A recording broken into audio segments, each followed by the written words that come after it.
வணக்கம், நான் உங்கள் பண்டிட் உத்தரகுமார் கோவையிலிருந்து 12 ராசிகளுக்கு உண்டான ஏப்ரல் மாத பலன்களை நமக்கு வரிசையா பார்க்கலாங்க. மேசம் நீங்க தாங்க ராஜா.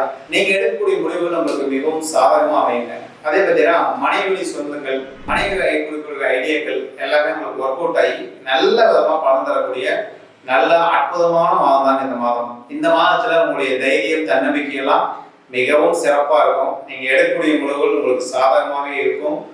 ஆனா பாத்தீங்கன்னா உங்களுக்கு 5ஆம் இடத்துல கேது இருக்கிறது, இங்க ராகுவின் பார்வை அப்படி ஏதாவது 5ஆம் இடத்துல கேது இருக்கிறது கொஞ்சம் இடைஞ்சல் கொடுக்கும். எப்போ இடைஞ்சல் கொடுக்கும்? குழந்தைகள் மூலம் உங்களுக்கு கொஞ்சம் சில இடைஞ்சல்கள் இருக்கதான் செய்யும். அதனால குழந்தைகள் விஷயத்துல மட்டும் நீங்க கொஞ்சம் ஜாக்கிரதையா இருந்தீங்கன்னா இந்த மாதம் உங்களுக்கு மிகவும் சிறப்பா அமையக்கூடிய அற்புதமான பலன்கள் தரக்கூடிய நல்ல மாதம் இந்த மாதம். ரிஷப ராசிக்கு பலன்கள் மிகவும் சிறப்பாக இருக்கு. உங்க ராசியாதிபதியான சுக்கிரன் 12ஆம் இடத்துல மறைஞ்சிருக்கிறது.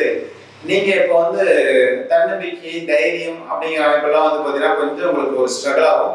இருந்தாலும் பொருளாதார ரீதியா நல்ல முன்னேற்றங்கள் இருக்கக்கூடிய மாதம் தான் இந்த மாதம். அதே மாதிரி பாத்தீங்கன்னா உடல்நிலை தொந்தரவுகளை உங்களுக்கு கொஞ்சம் கவனிச்சு பார்க்கக்கூடிய மாதம் இந்த மாதம். அதனால வீண் விரயங்கள், அது மருத்துவ செலவுகள் வரக்கூடிய மாதம் இந்த மாதம். அதனால உங்களுடைய ராசியாதிபதி 12ல மறைகிறதோ, அது 6ஆம் வீட்டோட தொடர்பு கொள்றது, உடல்நிலை சம்பந்தப்பட்ட அமைப்புகள்லாம் பார்த்துக்கோங்க. அது மட்டும் உங்களுக்கு கொஞ்சம் டிராபேக்கா இருக்கும். மற்றபடி இந்த மாதத்துல நல்ல விதமா இருக்கக்கூடிய சிறப்பான மாதம் தான் இந்த மாதம் ரிஷப ராசிக்கு. மிதுன ராசிக்கு ராசியிலேயே குரு பகவான் மிகவும் சிறப்பா உட்கார்ந்துருக்காருங்க. ஒன்றும் பிரச்சனை இல்லை. உங்களுடைய அமைப்பு சிறப்பா இருக்கு. அதே மாதிரி பார்த்தீங்கன்னா 10ஆம் இடத்துல செவ்வாய் சனி சூரியன் காம்பினேஷன் இருக்கிறது தொழில் ரீதியா சில சங்கடங்கள் இருக்கதான் செய்யும். வேலையாட்கள் அப்படிங்கிற அமைப்புல சில சங்கடங்கள் இருக்கதான் செய்யும். அதே மாதிரி தந்தையார் வழி சொத்துக்கள் மூலியமா உங்களுக்கு சில சங்கடங்கள் இருக்கும். அதனால நீங்க எல்லாத்தையும் மேனேஜ் பண்ணக்கூடிய நல்ல மாதம் தான் இந்த மாதம். கட்டாயம் நல்ல விதமா மேனேஜ் பண்ணிக்குவீங்க. ஒன்றும் பிரச்சனை இல்லை. கடகராசி ராசியாதிபதி ராசிக்கு பாத்தீங்கன்னா எந்த விதமான பாவ தொடர்புகளும் இல்லை.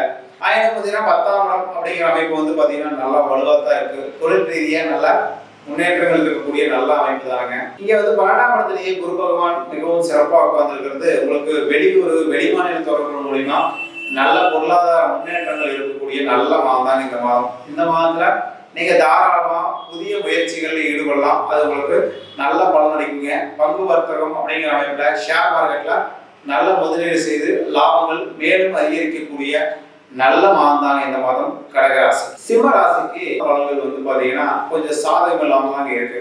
ஏன்னா ராசி அதிபதியே பாத்தீங்கன்னா அவர் 8ஆம் இடத்துல போய் சனி கூட இணைஞ்சு கொஞ்சம் நெகட்டிவான அமைப்புல இருக்குங்க. அதனால புதிய முயற்சிகள் வேண்டாம். அது உங்களுக்கு வீண் விரயங்களை கொடுத்துரும். அதே மாதிரி பாத்தீங்கன்னா உடல்ல தொந்தரவுகள் இருக்கும். அதை நீங்க கொஞ்சம் கவனிச்சு பார்க்க வேண்டிய மாதம். ஆல்ரெடி போயிட்டு இருக்கிற தாராளமா போங்க. வேலை மாற்றம் கண்டிப்பா போடவே கூடாது. அதே மாதிரி உடல்நிலை தொந்தரவுகள்ல நீங்க கவனம் செலுத்த வேண்டிய மாதம் தான் இந்த மாதம். ஆவரேஜா அமைப்பு தான் இருக்கு. இருந்தாலும் கவனம் செலுத்தக்கூடிய நல்ல மாதம் தான் இந்த மாதம் சிம்மராசி.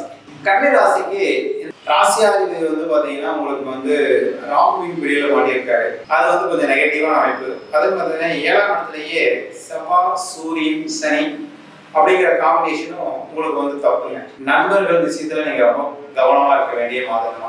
நண்பர்கள் சொல்லிட்டாங்க, நீங்க நண்பர்கள் கூட ரொம்ப பிரியமா இருக்கக்கூடிய ராசி தான் இந்த ராசி. அதே மாதிரி பாத்தீங்கன்னா பங்குதாரர்கள், ஷேர் ஹோல்டர்ஸ் இருப்போம் இல்லைங்களா, அவங்களுடைய வீணா தேவையில்லாத வாக்குவாதங்கள் தயவுசெய்து ஈடுபட வேண்டாம். அது உங்களுக்கு நெகட்டிவா போயிடும். அதே மாதிரி பாத்தீங்கன்னா மனைவியுடைய சொந்தங்கள் மூலியமா உங்களுக்கு நெகட்டிவான மாதம் இந்த மாதம். அதனால தயவு செய்து எல்லாத்துலயும் கவனம் செலுத்த வேண்டிய இந்த மாதம் ஆக கவனிக்க வேண்டிய நல்ல மாதம். நன்றி, வணக்கம்.